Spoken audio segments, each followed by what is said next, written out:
بینندگان عزیز، بیننده برنامه روی خط هستید که امشب به این سوال اختصاص داشت: آیا به نظر شما ایران میتونه نقش مثبتی در مذاکرات صلح بین اسرائیل و فلسطین داشته باشه یا خیر؟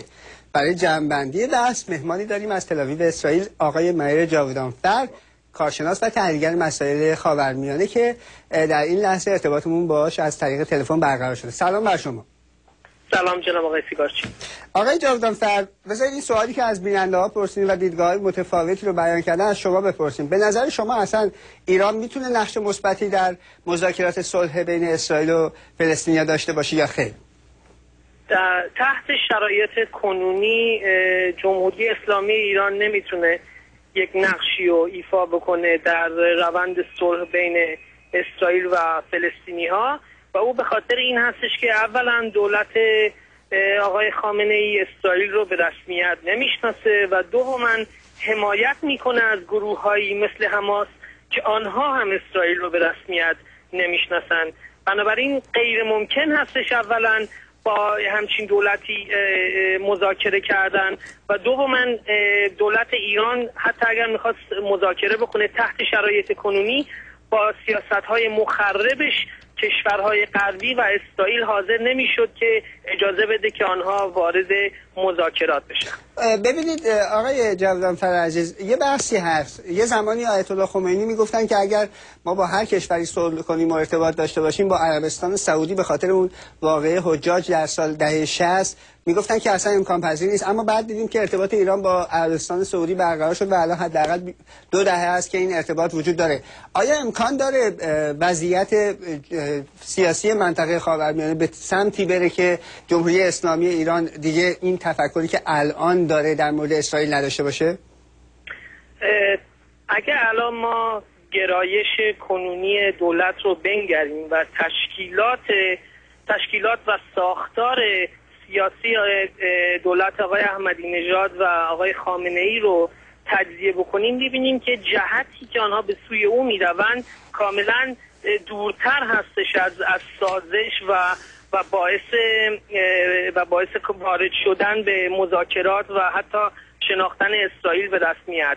نباید فراموش بکنیم که در اوایل انقلاب و حتی بعداً نمیگفتن مرگ بر عربستان سعودی در ایران، ولی آقای خمینی و بعداً جانشین ایشون آقای خامنه ای همیشه گفتن که اولا اسرائیل بایستی محو بشود و بعد از اینکه آقای احمدی نژاد رئیس جمهور ایران شدند ایشون حتی یک قدم بیشتر رفتن و شروع کردن حمله کردن به هولوکاست.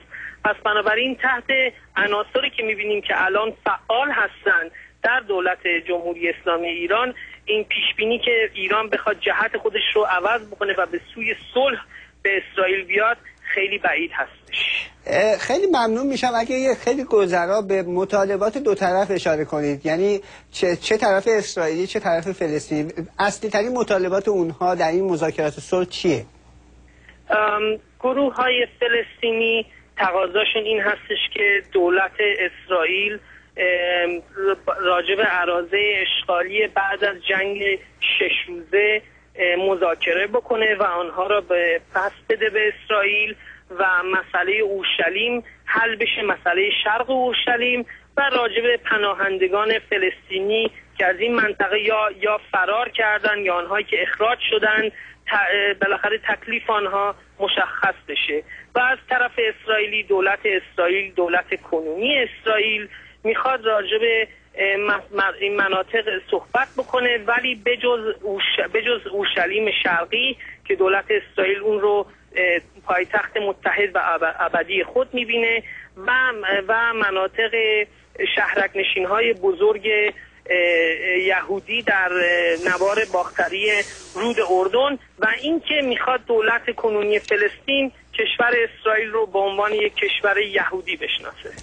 آقای جاویدانفر، بعضی از بیننده های ما معتقد بودن خود اسرائیل یا حداقل دولت فعلی اسرائیل چندان اراده کافی رو برای مذاکرات صلح نداره. شما که در اسرائیل هستید نظرتون در مورد این اظهار نظر برخی از بینندگان ما چیه؟ آیا دولت فعلی، دولت آقای نتانیاهو اراده کافی رو برای پیشبرد مذاکرات صلح داره یا خیر؟ وقتی که رئیس امور خارجه اسرائیل آقای اویگدور لیبرمن میگن که ما در این نسل هیچ وقت به صلح با فلسطینی ها نخواهیم رسید و وقتی که دولت ائتلافی آقای بنیامین نتانیاهو از الان داره اعلام میکنه که با شهرک‌سازی بعد از 26 سپتامبر ادامه خواهد داد، این جور بیانات و این جور تصمیم ها دیدگاه بینندگان شما را توجیه میکنه که همونطور که میبینیم بر اساس افکار و اعمال دولت کنونی اسرائیل این دولت زیاد ایمان به روند کنونی صلح با فلسطینی ها نداره. این مسئله تو بین طرف فلسطینی چطوره؟ چون اگر اشتباه نکنم ابو مازن یا محمود عباس در حقیقت تو اظهار نظری گفته بود خط قرمز ما همین بحث شهرک‌سازی که تا چند روز دیگه تعلیقش به تأخیر میرسه و باید دولت اسرائیل تصمیم بگیره که این کارو میخواد بکنه یا نه. چقدر فلسطینی‌ها تو مسئله مذاکره جدی هستن؟ به نظر میاد اولا دولت گروه حماس هیچ جدیتی نداره و اصلا به رسمیت نمیشناسه و اصلا عقیده نداره به مذاکرات. گروه حماس عقیدش این هستش که اسرائیل واسه کلا نابود بشه. آقای جاودانفر، من در مورد محمود عباس پرسیدم. بله میخواستم تشخیص بدم که فرق بین دو گروه چی هستش. ولی گروه آقای محمود عباس ایشون به دو کشور برای دو مردم عقیده دارن و ایشون واقعا به نظر من جدی هستن برای رسیدن به یک مذاکره و یک نتیجه مثبت بین دو طرفه و آقای سلام فیاض نخست وزیر ایشون دارن حمایت میکنن و ما برای اولین بار بعد از چندین سال در اسرائیل میبینیم که یک شریک داریم که جدی هست برای رسیدن به صلح با کشور اسرائیل و این یک واقعا متاسفانه الان میبینیم که دولت آقای نتانیاهو با جدی نبودن خود داره یک فرصت طلایی رو برای رسیدن به صلح داره از دست میده. دولت ایران به هر حال در مواضعی که اعلام کرده، چه رهبر جمهوری اسلامی چه رئیس دولت و سایر مقامان از جمله علی لاریجانی رئیس مجلس موافق این مذاکرات نیست. در صورت عدم توافق و مذاکره دو طرف اسرائیلی و فلسطینی، جمهوری اسلامی ایران چه نفعی میبره؟ اگر اسرائیل و فلسطینی ها در این روند موفق نشن، این کاملا به نفع جمهوری اسلامی ایران خواهد بود، چون جمهوری اسلامی واقعا از صلح بین اسرائیل و فلسطینی ها میترسه. موفقیت در این مذاکرات باعث منزوی شدن بیشتر دولت کنونی ایران در منطقه خواهد بود و حمایت این گروه از گروه‌های مثل حماس و حزب الله بسیار دشوارتر خواهد بود. پس بنابراین اگر ما موفق نشیم که به یک نتیجه مثبتی با دولت آقای عباس برسیم، این واقعا به دولت ایران در حال حاضر کمک خواهد کرد، چون دولت ایران داره دنبال توجیه سیاست‌های خود در خاورمیانه مخصوصا در این مناطق میگرده و هر شکستی که روند صلح با او مواجه بشه دولت ایران میتونه از او استفاده بکنه برای تقویت موضع ضد اسرائیلی خود. آقای جاودانفر، ببخشید که من با سوالات زیادم دارم حسابی شما رو اذیت میکنم، اما یکی از بیننده ها نظری داشت، میگفتش که رو ایمیل ها و وبلاگ نظراتی که بیننده هامون رو وبلاگ هم داده بودن اینو تاکید کرده بودن که چون اگه اسرائیل درگیر مذاکره با فلسطینیا باشه کمتر میتونه توجه کنه به ایران و فعالیت هسته‌ایش. چقدر این جمله و این اظهار نظر درسته؟ به نظر من تا یه حدی درست هستش، تا یه حدی غلط. درست هستش که بله هرچه بیشتر اسرائیل تمرکز داشته باشه توی روند صلح شاید تا یه حدی تمرکز خودش رو راجع به مسئله ایران از دست بده، ولی از یک دیدگاه دیگر هرچه اسرائیل متمرکزتر باشه و موفقتر باشه در روند صلح با فلسطینی ها، این میتونه در یک صورت اتوماتیک دولت جمهوری اسلامی رو به ترس به اندازه دولت جمهوری اسلامی و حامیانش رو در این مناطق ضعیفتر بکنه. پس این میتونه یک امتیاز بسیار مثبتی برای دولت اسرائیل باشه.